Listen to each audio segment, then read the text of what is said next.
Kamarhati Sagar Dutta college of medicine and হসপিটালের ১৭তম প্রতিষ্ঠা দিবস উদযাপিত হল এক অনুষ্ঠানের মধ্য দিয়ে। চিকিৎসা, বিজ্ঞান এবং সমাজসেবার নানান গুণী ব্যক্তিত্বের উপস্থিতিতে মুখরিত হয়ে ওঠে হাসপাতাল প্রাঙ্গণ।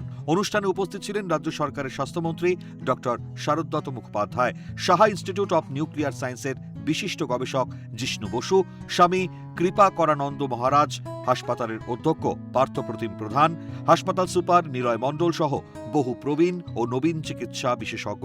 অনুষ্ঠানে হাসপাতালের অতীত, অবদান, বর্তমান পরিষেবা এবং ভবিষ্যৎ পরিকল্পনা নিয়ে বিস্তারিত আলোচনা হয়।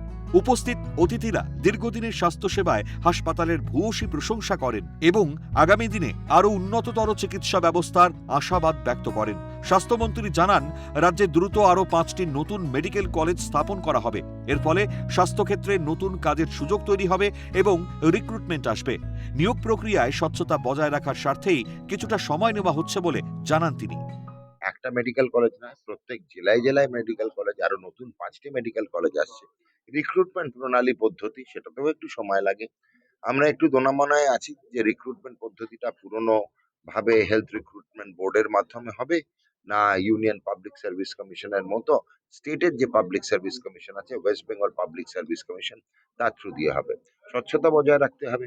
আগে যা যা নিয়োগ হয়েছিল সেই নিয়োগ দুর্নীতি জানেন, পশ্চিমবঙ্গ আঁতুড়ঘর দুর্নীতির এবং নিয়োগ দুর্নীতির।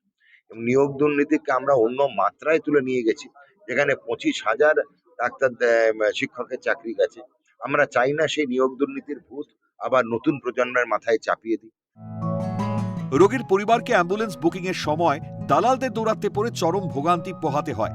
এই সমস্যা চিরতরে দূর করতে রাজ্য সরকার একটি বিশেষ স্মার্ট অ্যাপ নিয়ে আসছে। গ্রাহক আর অ্যাম্বুলেন্সের মধ্যে যে মিডলে যে দাঁড়িয়ে আছে, তাকে আমরা দালাল বলি। এই দুটো ভাবে আমরা চিহ্নিত করছি। এক হচ্ছে হাসপাতাল পরিষেবা যে দিচ্ছে এবং পরিষেবা নিচ্ছে, তার মধ্যে যারা আছে তাদেরকে আমরা দালাল বলে ধরে নেওয়া উচিত। তো আমরা তাদেরকে শনাক্ত করার জন্য কিছু কিছু আইডেন্টিটি ব্যাজের ব্যবস্থা করেছি। ডাক্তার, সিস্টার, পড়ুয়া, স্বাস্থ্যকর্মী সবার আইডেন্টিফিকেশন করা আছে, রোগীদের আইডেন্টিফিকেশন করা আছে, রোগীর বাড়ির লোককে আইডেন্টিফাই করা হচ্ছে।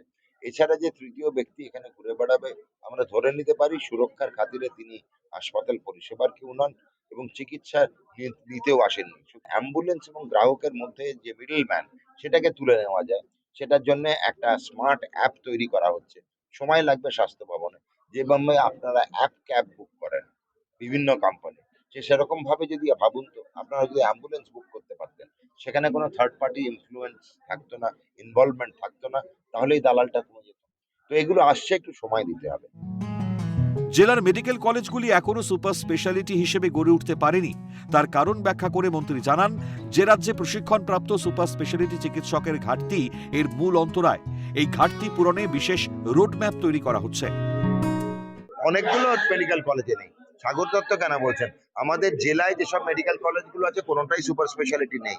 তার জন্য অসুবিধা হচ্ছে, আমাদের সুপার স্পেশালিটি ট্রেন্ড ডাক্তারবাবুই কম আছে। আমি খালি মেশিন কিনে রেখে দিলে তো হবে না, আমার ইন্টারভেনশনাল কার্ডিওলজিস্ট লাগবে। বেশিরভাগ কার্ডিওলজি যারা পাশ করে বেরোচ্ছে ডিএম বা ডিআরএনবি, তারা বেশিরভাগ বেসরকারি প্রতিষ্ঠানে চলে যাচ্ছে।